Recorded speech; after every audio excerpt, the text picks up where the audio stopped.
Lesnar versus Fedor Emelianenko, Part 2. Let's look at...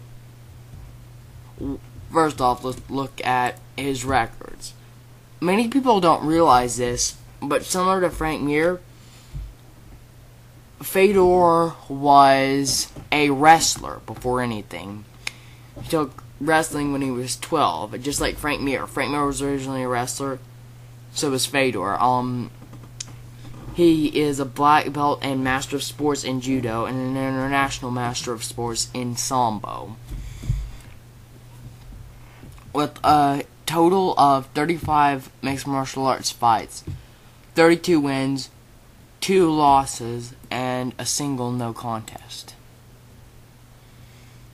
He has countless lists of sambo titles won, which is basically what I would consider Russian mixed martial arts. He's won countless judo competitions, countless medals, countless titles in mixed martial arts. Let's look at a list of who he's beaten. We already talked about Heath Herring with Brock Lesnar. So, Heath Herring. He's beaten Big Nog. Now, let's look at who's Big Nog fight. He's fought Gary Goodridge. Okay, that's notable. He's defeated Gary Goodridge, defeated Mark Coleman, defeated Heath Herring, defeated Bob Sapp. He's got pretty much the most dangerous guard in mixed martial arts. He's defeated Dan Henderson. He's defeated Mirko Krokop. He's defeated Heath Herring. He's defeated some random fat guy that Fedor has beaten to, Zuzu and Holo. I don't know. He's defeated Fabricio Verdum, who Fedor has recently lost to. He's defeated Heath Herring. He's defeated Tim Sylvia. And he's defeated Randy Couture. So, this guy is a legend, and he has an incredible story. When he was 8 or so, he was at I think a friend's birthday party. He was playing near a truck, and all of a sudden, a drunk driver got in the truck, started up, and ran over Big Nog with an 18-wheeler. He was in a coma, and the doctor said he wasn't going to live. He lived through it. The doctor said he would never walk again. He became a champion. So he has an incredible success story. He's an incredible guy. And to win over a guy with that much, so he can take that much punishment and that level of jiu-jitsu to beat him from his guard, that's good. Now, secondly, he's beaten Big Nog twice, got a no contest once. But they were pretty much all dominations, and I saw all of them. Almost all of Brock Lesnar's fights, except for the Shane Carwin one, have been domination. So I don't really even need to say anything about that, because all those were domination. Gary Goodridge, now, Gary Goodridge has a lot of experience in mixed martial arts and a lot of experience in kickboxing. Well, he has lost a lot more than he won in kickboxing. Now, he lost to Mark Coleman. Lost to Big Nog, of course. And lost to Heath Herring. Alistar Overeem. Has a lot of losses, but a lot of experience, and that's why I would consider him notable. Mark Coleman, he's a Hall of Famer. I mean, enough said. Fedor dominated Mark Coleman. Now, this guy just beat Dan Severn, okay? Dan Severn has he has 117 fights in the UFC. I mean, in mixed martial arts plus the WWE, so. He lost to Pete Williams. Lost to Nogueira, Emelianenko, and Crow Cop. He defeated Mauricio Shogun Hua by a broken arm.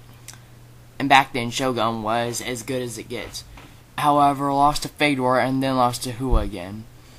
Stephan Bonner, who he beat, and most recently, Relentless, who was defeated by Randy Couture. So, he's obviously... Then he came back and beat Big Nog. Though, twice. He got no contest the first time by an accidental headbutt. Then fought him again and defeated him for the Grand Prix final of Pride Openweight. He defeated Krokop via decision. Now, let's look at the facts here. He's not what he was back then, today, but I mean, back then, I wouldn't be surprised if he would kick Anderson Silva's ass on stand-up. And to say that, I mean, Krokop was the best striker of all time back then. He could have easily beaten Anderson on stand-up. And Fedor goes in, and he beats him at kicks, he beats him at punching, and he takes him to the ground, but he beats him on stand-up. I definitely would not be surprised if Krokop could have beaten Anderson Silva back then on the stand-up. Beat Mark Coleman again. He beat Tim Sylvia.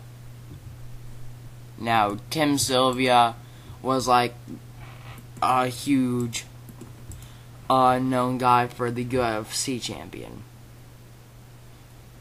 But he failed the drug test. And so he was stripped of the title. Then he fought Mir to get it back. His forearm was broken, as we'd said, when he was for the title. He fought Andrei Arlovsky and lost, however, fought him twice then, again, and won both of them. He lost to Randy Couture, he defeated Brandon Vera, lost to Antonio Nogueira, Fedor, and is currently the Powerhouse World Promotions title holder. He's 34 years old. He was born in Maine, and he is 6 foot 8 inches tall. He's a very tall guy. Andrei Arlovsky. Now, this guy may have been considered overrated a while back, because Andrei Arlovsky, when he was in the UFC and he was like 8-4, Dana White put all this money and all this into him, but the truth is he's like 8-4, 8-3, something like that, and he was the best because Dana put money into him. But really, he was 8-4, 8-3, whatever. And so let's look at who he was beaten. Tim Sylvia twice, or he lost to Tim Sylvia twice. Beat Roy Nelson, beat Fabricio Verdum. Do it like the Brazilians do it. He lost to Fedor, lost to Brett Rogers, and lost to a random Silva. Andrei Arlovsky was definitely better farther back when he beat Tim Sylvia with an Achilles lock submission. That was probably his best fight. He knocked out Roy Nelson. And Roy Nelson almost got a title if he wouldn't have lost to Junior Dos Santos. And Fedor has lost to Fabricio Verdum. Finally, we pull up a loss. Okay, so all the star over him.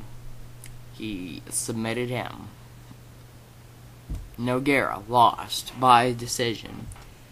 he defeated Fedor's brother, Alexander Emelianenko, via arm triangle choke. Lost to Andrei Arlovsky, defeated Gabriel Gonzaga and Brandon Vera with punches. He lost to Junior Dos Santos and was released from the UFC.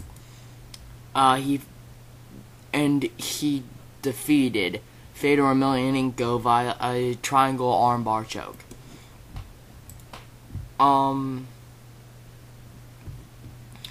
Wikipedia has nicknamed him the Emelianenko Killer because he's the only man in MMA history to defeat both of the Emelianenko brothers.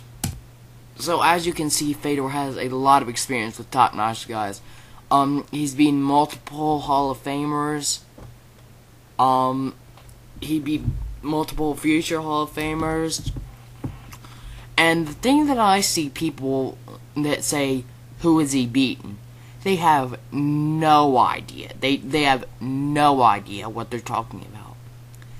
People don't realize exactly how unbeatable guys like Grokop, Big Knock, they don't realize how unbeatable those guys were back then.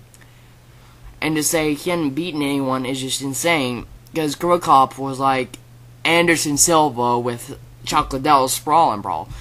Grokop was not Chuck Liddell. Grokop was the original Sprawl and Brawler, not Chuck Liddell. So, he has a lot of experience. He has had, 32 wins. That just enough said. That shows experience.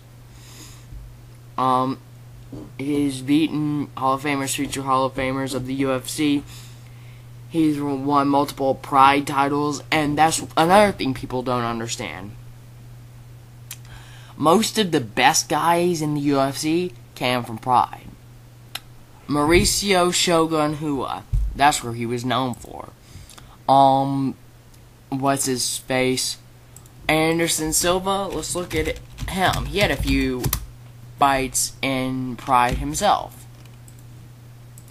He actually, back in his Cage Rage days, spoke perfect English. Just a little,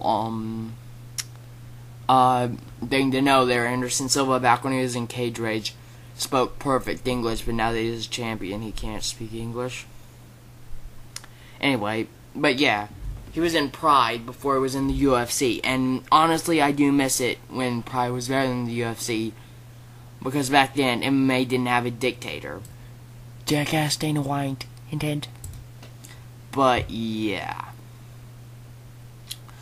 And I also want to make something very clear before I wrap this up and bring it into part 3, my verdict. I'm not, a fan of mixed martial arts. I'm not a fan of boxing. I'm not a fan of karate. I'm not a fan of wrestling. I'm a fan of combat.